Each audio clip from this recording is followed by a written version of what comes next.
تو اس کے بعد بچے روتے رہے، دوسرے دن وہ مائیں پھر واپس آ کے اپنے بچوں کو لے گئیں۔ مقصد کہنے کا یہ ہے کہ پاکستان میں یہ حالات اس وقت ہیں اور اس کے لیے کچھ نہ کچھ کرنا پڑے گا۔ یہ لوگ کہتے ہیں کہ کچھ نہیں ہے پاکستان میں، راوی چین لکھتا ہے پاکستان میں سب سکون سے، یہ حقیقت نہیں ہے۔ میں خود پاکستان جا کے دیکھ چکا ہوں، میں نے وہاں کے غریب علاقوں میں دیکھا ہے کیا ہوتا ہے۔ میں اسی وجہ سے پاکستان کے لیے میں نے اپنے آپ کو جگایا، میں نے کہا جاوید خان کچھ کرو ان کے لیے، تم اکیلے ہی کرو، تم مت فکر کرو کسی کی، تم اکیلے کچھ کرو۔ تو اس کی وجہ سے پھر میں نے کہا کہ ٹھیک ہے میں کروں گا۔ پھر میں نے ایک چیریٹی قائم کی، تو میں نے کہا کہ نہیں، اس چیریٹی سے کوئی فائدہ نہیں ہے، تو بہت سے لوگوں کے پاس ہے، تم اپنے وطن کے لیے کچھ کرو۔ تو اس کے بعد پھر میں نے جی پاکستان بنائی۔ جی پاکستان اس لیے بنائی کیونکہ میں اپنے ملک کو ہرا بھرا اور ہر طریقے سے خوشحال دیکھنا چاہتا ہوں، اسی لیے اس کا نام میں نے جی پاکستان رکھا۔ اور اس کے بعد سے پھر میں نے اس کی ابتدا یہاں سے لندن سے شروع کی۔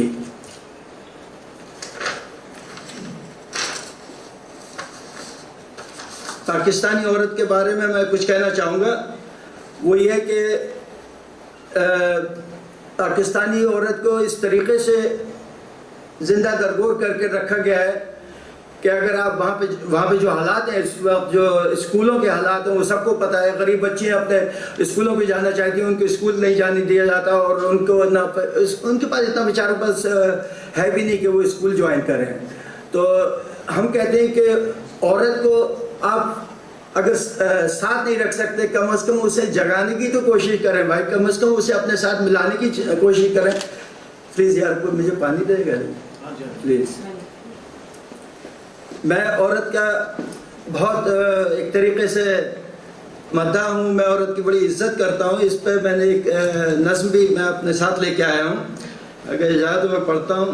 عورت سے کائنات خدا مشکبار ہے، یہ افتخار گردش لیل و نہار ہے، عورت ہی آدمی کے لیے غم گسار ہے، یہ زرد موسموں میں پیام بہار ہے، عورت پہ گھر گرہستی کا دار و مدار ہے، زندہ محبتوں کی یہ خدمت گزار ہے، عورت بطور ماں تو بہت ذی وقار ہے، قربانی و خلوص کا یہ شاہکار ہے، عورت دلیل رحمت پروردگار ہے، اہل نظر میں آئینہ اعتبار ہے۔ شکریہ۔ کوئی بات نہیں۔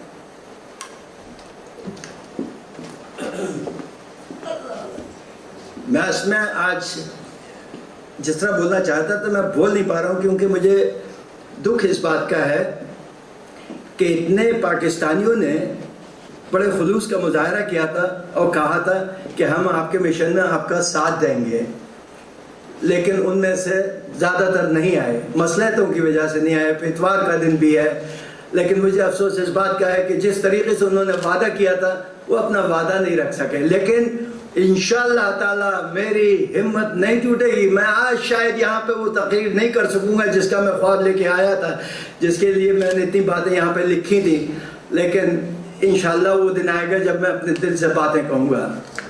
میں یہ تقریر نہیں ہے، اس کو آپ لوگ تقریر نہیں سمجھے گا، یہ تو میں نے دلیل کے لیے چیزیں رکھی ہوئی ہیں۔ آپ کی سلیل کے جاوید صاحب، ہم سب اقبال کا آپ کا شعر سناتا ہوں، آپ کو مزید تقویت مل جائے گی انشاءاللہ۔ اقبال کہتے ہیں نا امید نہ ہو، نا امیدی زوال علم و عرفاں ہے، امید مرد مومن ہے خدا کے رازدانوں میں۔ بالکل صحیح کہا۔ ٹھیک ہے، آپ نے کہا ہے کہ جن لوگوں نے آپ کے ساتھ وعدہ کیا تھا انہوں نے وعدہ وفا نہیں کیا۔ ہم آپ کے ساتھ ہیں، بہت بہت آج بھی ہیں اور کل بھی آپ کے ساتھ ہیں۔ انشاءاللہ۔ بہت شکریہ، بہت بہت شکریہ۔ میں آپ کو بتاتا ہوں کہ میں نے اپنی زندگی کو پاکستان کے لیے وقف کیا ہوا ہے، اور پاکستان کے ان غریب بچوں کے لیے جن کی تعلیم کے لیے وہ ترستے ہیں، ان کو تعلیم نہیں ملتی، ان بیٹیوں کے لیے جو بیچارے اپنے ارمان دیکھتی ہیں ان کے ارمان پورے نہیں ہوتے، ان کے سروں پہ چاندی جم جاتی ہے۔ میں نے ان لوگوں کے لیے اپنی زندگی وقف کی ہوئی ہے، اور انشاءاللہ تعالیٰ انہی کے لیے جیوں گا، انہی کے لیے مروں گا۔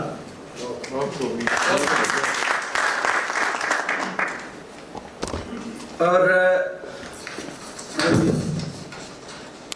میں بذات خود ایک انتہائی معمولی انسان ہوں، لیکن اپنے وطن اور اس کے غریب بچوں، اس کی غریب بیٹیوں کے ہاتھ پیلے کرنے کی غرض سے کبھی کبھار بہت بڑے اور عالی شان صاحب حیثیت پاکستانیوں کی محفل میں بھی اٹھتا بیٹھتا ہوں. یہ بات میں بالخصوص میڈیا کو سنا رہا ہوں کہ بھائیوں، اگر آپ کل کو مجھے کسی ایسے مقام پر دیکھ لیں جہاں پر آپ میرا ہونا مناسب نہیں سمجھتے ہیں تو میں آپ کو بتاؤں میں ان مقامات پر صرف اس لیے جاتا ہوں تاکہ ان لوگوں پہ یہ واضح ہو سکے کہ میں کس لیے جی رہا ہوں.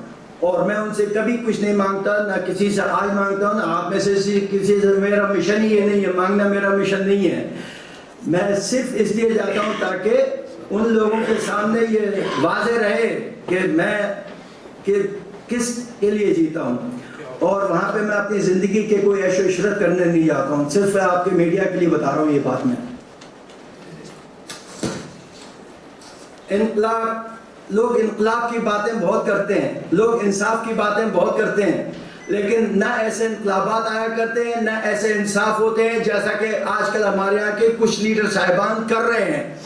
میں ان تمام انقلاب کی باتیں کرنے والوں اور انصاف کی باتیں کرنے والوں سے ایک ہی گزارش کرتا ہوں کہ سب سے پہلے اپنے محلوں اور اپنی لیموزینوں سے باہر نکل کے آؤ. اگر تم انقلاب لانا چاہتے ہو تو ان غریب انسانوں کے ساتھ بیٹھو جن کے پاس کچھ کھانے کو پینے کو نہیں ہے، ان کی داستانیں سنو جا کے. یہ تم بڑے بڑے ہوٹلوں میں بیٹھ کے جو اتنی بڑی بڑی پارٹیاں دیتے ہو، اس سے انقلاب نہیں آتے. انقلاب آئیں گے جب تم غریبوں کا دل جیتو گے، ضرورت مندوں کا دل جیتو گے، حب الوطنوں کا دل جیتو گے. یہ بڑے بڑے لوگوں کے پاس بیٹھ جانے سے دل نہیں جیتے جاتے.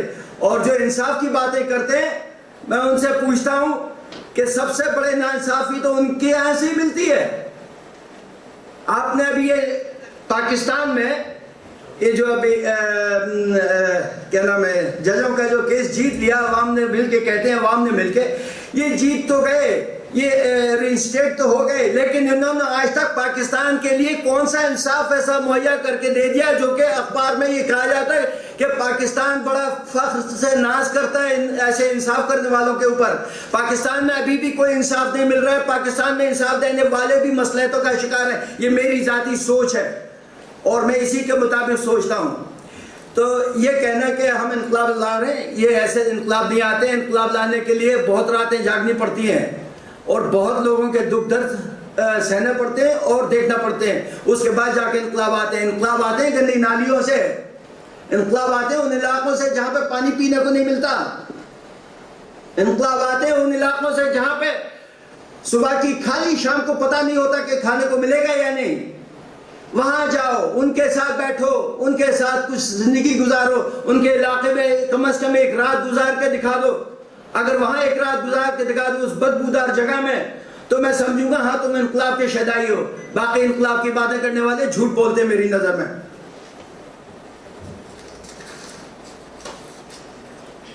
آپ کو پتہ ہے لیاقت علی خان کی شہادت کے بعد سے لے کر آج کی اور اس منٹ تک کی پاکستانی تاریخ میں کیا ہوتا چلا ہے، یہ ہم سب لوگوں نے دیکھ لیا ہے.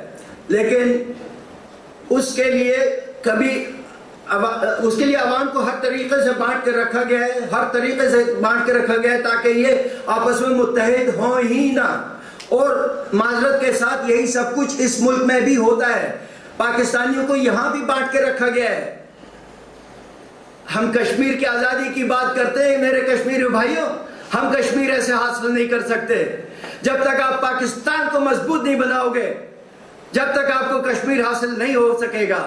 اور پاکستان کو مضبوط بنانے کے لیے سب سے پہلے آپ کو اپنے آپ کو متحد کرنا پڑے گا، لیکن آپ متحد نہیں ہیں. اس وجہ سے آپ کا کشمیر بھی آزاد نہیں ہو پایا اور نہ ہوتا نظر آ رہا ہے. میری آپ سے ایک ہی درخواست ہے کہ آپ کو اگر کشمیر کو سے محبت ہے تو آپ سب سے پہلے پاکستان کو مضبوط بنائیں. پاکستان کی یونٹی سب سے ضروری ہے. اور اس کے علاوہ پاکستان کی جو خود مختاری ہے جو آج تک حاصل نہیں ہوئی ہے پاکستان کو، یہ پاکستانی سیاستدانوں کا زیادہ تر ٹولہ جو ہے جھوٹ بولتا ہے میری نظر میں.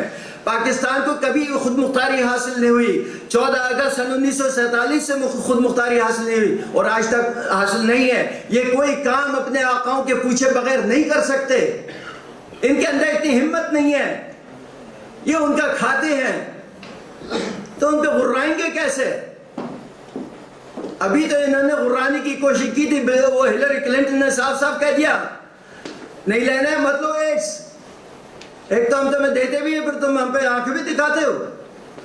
تو یہ تو ہمارے حکمران ہیں بھائی.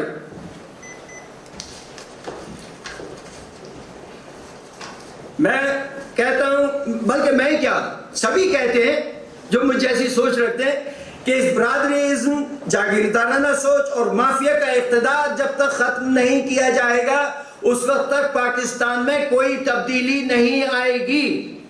یہ طے شدہ چیز ہے.